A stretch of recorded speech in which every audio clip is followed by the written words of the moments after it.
J'arrive pas à finir mes phrases. T'as pas besoin de te justifier, tu dis juste tu vas faire une FAQ. Ouais, ok. Et ben bonjour, et ben d'accord, bonjour FAQ. Aujourd'hui je réponds à vos questions. J'ai reçu presque 300 questions donc c'est énorme, merci beaucoup et ben c'est parti. Pouvez-vous présenter toute l'équipe précisément? Alors en gros derrière la chaîne officiellement il y a juste moi, Guilhem, dans le sens où c'est moi qui ai créé la chaîne, qui choisit les sujets, écrit les épisodes et qui les monte. Une fois que j'ai créé le projet, il faut que j'ai des acteurs qui viennent interpréter les idées. Et là je fais appel donc à plusieurs acteurs, donc mes potes. On a donc Léon et Sylvain en acteurs principaux. J'ai Sylvain depuis le début, qui est là depuis le premier épisode de Remontada. Je t'aime de Préville. Et Sylvain qui est venu petit à petit et qui s'est vraiment imposé fin 2021 comme essentiel à la chaîne. Et après vous avez eu des acteurs moins récurrents mais tout aussi talentueux. Vous avez eu Maya, Quentin, Mélina, Pilou, Pierre, Amine, Olivia, Manon, Lucas, Fred, Lilian. J'ai eu beaucoup de questions aussi sur les prochains sujets des épisodes de Remontada.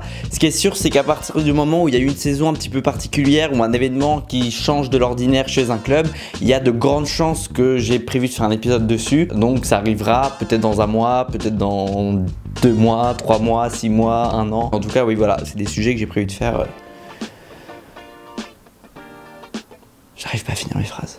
Avez-vous des liens de famille entre vous? Sinon, comment vous vous êtes rencontrés? Sylvain, c'est mon père. Non, c'est faux. Non, on n'a pas de lien de parenté, même si on est comme des frères. Comment on s'est rencontrés? En fait, tous les trois, on a commencé l'année dernière une formation au cours Florent, qui est une école de théâtre-cinéma, et on était dans la même classe. On veut tout savoir. On veut tout savoir comment est né. Bon, on veut tout savoir sur l'origine de cette chaîne. Pourquoi avez-vous décidé de la créer?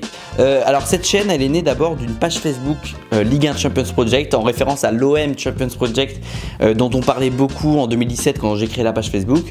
C'est une page de mèmes sur laquelle on faisait des blagues sur l'actualité du foot avec 2 potes du lycée, Benoît et Raphaël. Et petit à petit, j'avais envie de passer du mème image et voilà à de la vidéo, parce que j'ai tout le temps kiffé faire de la vidéo. Et donc j'ai créé cette chaîne qui devait être de base juste un bonus de la chaîne Facebook. Au début c'était vraiment pas ouf, c'était des vidéos montées genre le best-of TikTok d'Adil Rami, l'interview de Jean-Michel Aulas version Combini, la remontée de Kurzawa face à Dortmund. Donc voilà, des petites vidéos montage qui me faisaient kiffer. J'ai quitté mon école de communication pour faire le cours Florent. Et là la chaîne a pris une ampleur un peu différente parce que c'était pas juste du bonus mais c'était aussi un moyen de se faire connaître. Donc j'ai commencé petit à petit à me dire bah maintenant que j'ai cette chaîne YouTube de foot, autant continuer à l'alimenter et à créer des projets là-dessus. D'où est venue l'idée de la série Remontada? Alors les origines de Remontada, c'est que l'année dernière au cours Florent, on avait un projet qui était de faire un documentaire sur la question pourquoi consacrer sa vie au théâtre. Et on devait faire 30 minutes. Et c'est très chiant comme thème. Et voilà, on s'est dit qu'on voulait pas faire un truc chiant de 30 minutes, mais qu'on voulait un petit truc un petit peu plus dynamique. Et d'ailleurs à l'époque c'est Sylvain qui présentait. Et voilà un petit extrait. Enfin, le théâtre a une fonction pédagogique. C'est un peu comme dans une salle de classe où on écoute un professeur, puisque la représentation à laquelle on assiste nous n'a pas été aidé. Parce qu'en fait, j'ai pas la fin du texte. Et en fait, moi, ça faisait 3 mois que j'étais au cours Florent et que je glandais rien vraiment de mes journées. De septembre à décembre, j'avais 9 heures de cours Florent par semaine et je rentrais, et je jouais à FIFA, je défonçais la play et j'étais vraiment un gros chômeur. Et je trouvais pas, ou j'avais pas la motivation de faire des vidéos ou d'avoir des idées de vidéos. Et vient ce documentaire donc, et à la fin de ce documentaire, on est plutôt très satisfait de ce qu'on a fait. Et moi, je regarde Sylvain, je lui dis, mais en fait, ça correspond un peu en fait à ce que je voudrais faire sur YouTube, donc pourquoi on ferait pas ça version foot? Et voilà comment est né Remontada. Et petite anecdote, le tout premier épisode de Remontada, il était sur fond noir, donc on pouvait pas incruster grand chose derrière. Voilà, c'est pas dingue comme anecdote, mais aujourd'hui c'est sur fond vert et on peut faire plein de trucs stylés. Avez-vous d'autres projets ou formats? Alors déjà, il y a déjà eu d'autres formats, d'autres projets. Je pense notamment aux sketchs comme les coulisses du mercato ou les coulisses de l'écriture de la lettre au Père Noël. Il y a eu les clips aussi. J'ai essayé un nouveau format avec Recap, qui est un format un peu comme Remontada mais plus court et qui parle d'actualité, mais ça n'a pas forcément pris, donc je sais pas voilà, si je dois continuer ce format. Je sais que ça a aussi plu à certains d'entre vous. Je pense pas tenir le rythme hebdomadaire, d'ailleurs je l'ai pas tenu déjà, mais je vais faire des épisodes de Recap de temps en temps quand j'aurai un peu de temps et quand j'aurai envie de parler d'actualité, mais je vais pas me forcer à faire ça de façon hebdomadaire. À l'avenir, va y avoir aussi des clips, aussi des sketchs. J'aimerais bien faire des gros projets, mais peut-être quand j'aurai plus de sponsors, plus de contacts, des trucs fat avec des gros décors et tout. Un court métrage, j'aimerais beaucoup faire un court métrage. Et aussi du hors foot foot. J'aimerais bien aussi à l'avenir ne pas m'enfermer que dans le foot et faire autre chose. Voilà, peut-être un format remontada mais version culture G sur une autre chaîne. Quelle est la vidéo sur laquelle vous avez préféré bosser? Et la vidéo sur laquelle j'ai préféré bosser, c'est les supporters de Monaco. Monaco est les meilleurs supporters de France parce que j'aime bien expliquer le foot par autre chose que le foot, et là en l'occurrence par des critères géographiques et démographiques, et en fait je trouve ça super intéressant. Pouvez-vous faire d'autres vidéos de présentation de clubs comme Clermont? Clermont c'est un peu spécial parce que c'est la première fois qu'ils étaient en Ligue 1 et en plus c'est un petit club, donc là j'ai trouvé pertinent de faire 10 minutes sur le club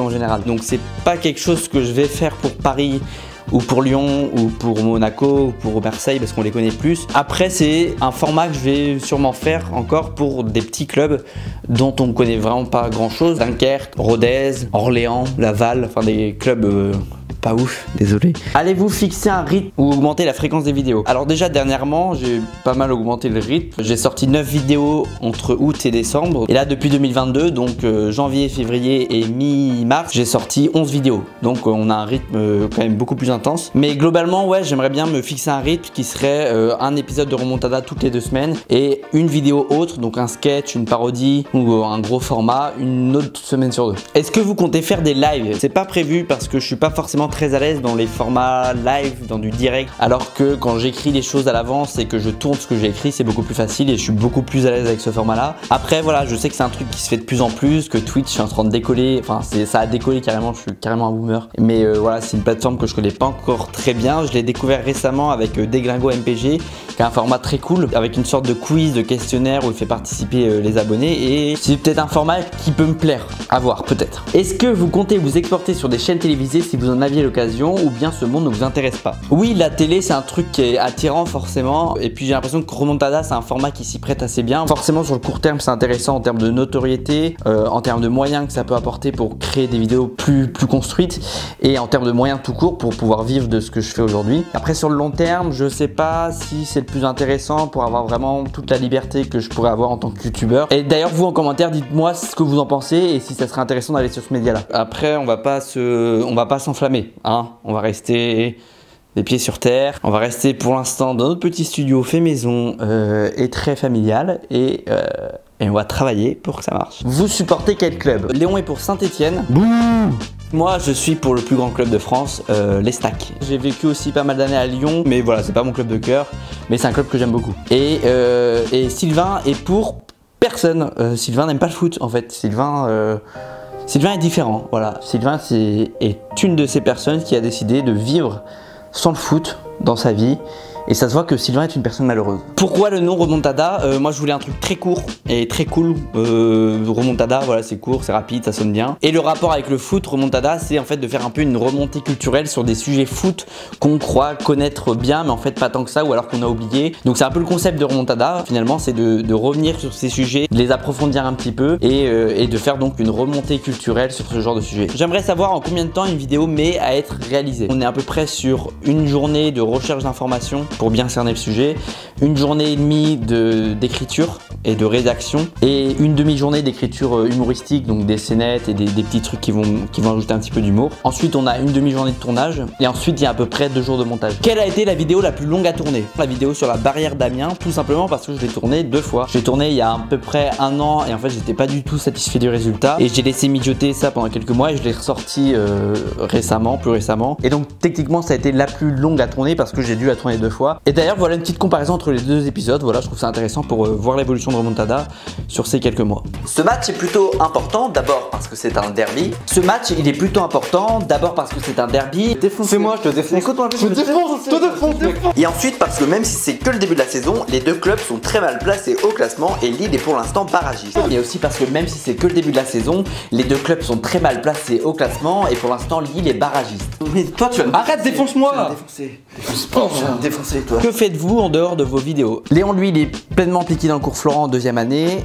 Sylvain pareil est très impliqué dans le cours Florent, et à côté il est aussi animateur d'escape game à la Défense, c'est Team Break, et d'ailleurs vous pouvez réserver une séance avec lui. Il suffit de préciser au moment de la réservation que vous voulez Sylvain en animateur, et avec un peu de chance s'il est là le jour de la séance, c'est lui qui animera et il sera très content de faire ça. Et moi c'est tout récent en 2022, j'ai quitté le cours Florent et arrêté mes petites missions de communication que je faisais à droite à gauche pour me consacrer pleinement dans le développement de la chaîne. Donc je me laisse quelques mois pour voir si ça marche et pour voir si je peux en vivre. Mais voilà, on fera un point cet été, à la fin de l'été, pour voir si je vais à McDo ou si je continue les vidéos. Vous voyez, je suis un artiste, je fais des rimes. Est-ce que vous faites vos vidéos en slip?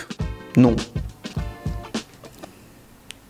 Facile celle-là. Est-ce que vous comptez faire de cette chaîne YouTube votre gagne-pain? Alors oui, parce que maintenant j'y suis consacré à plein de temps, donc l'idée c'est de commencer à gagner un peu ma vie avec. Voilà, pour l'instant c'est pas le cas. Alors comment vous pouvez nous aider vous maintenant? Alors il y a 3 façons que je vois pour nous aider. La première c'est d'être abonné, de commenter, de partager les vidéos quand elles sortent, d'en parler autour de vous, votre bande de potes qui organise des foot le dimanche matin, ou votre bande de potes de Ligue MPG, ou votre bande de potes pour aller boire des bières les soirs de Ligue des Champions. Voilà, vous partagez les vidéos dans ces groupes. Le deuxième moyen c'est de faire un don sur Tipeee. Je vais mettre les liens en description, mais je sais après que j'ai une communauté assez jeune, j'ai beaucoup d'adolescents et d'étudiants de 18-24 ans, donc je sais que c'est pas forcément des tranches d'âge où on a beaucoup d'argent. Plutôt pour ceux qui peuvent, qui ont un peu de moyens, là, les trentenaires, les cinquantenaires à boule. La thune. Et le dernier moyen que je vois, c'est d'être réactif et de bien accueillir les partenariats que je fais. Vous les accueillez déjà très bien, c'est très cool. Pour l'instant, il y a essentiellement Carré Croix. Donc voilà, j'ai un petit t-shirt aussi de Zidane pour cette vidéo. J'ai aussi une petite commission sur chaque t-shirt vendu. Donc indirectement, si vous achetez un t-shirt, vous avez le t-shirt et vous faites aussi un don à la chaîne. À quand un bêtisier? Maintenant.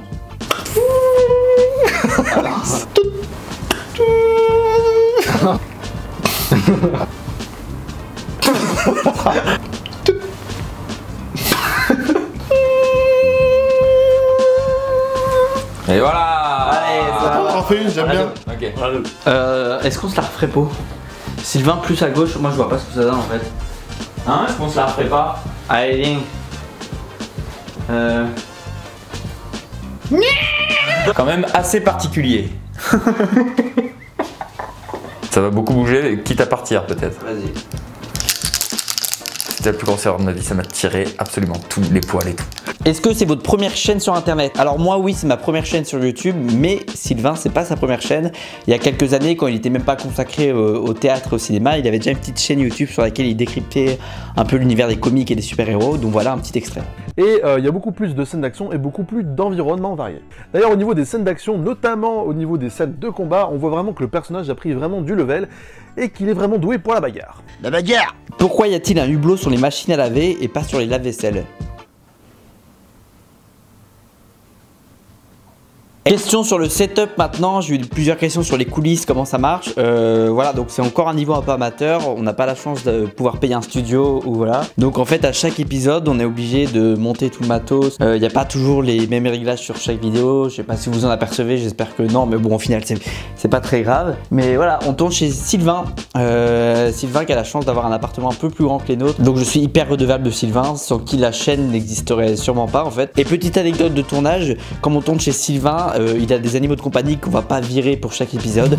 Donc on tourne avec le chien de Sylvain qui nous casse les couilles. Je niqué ce chien. Qui mange du plastique quand même.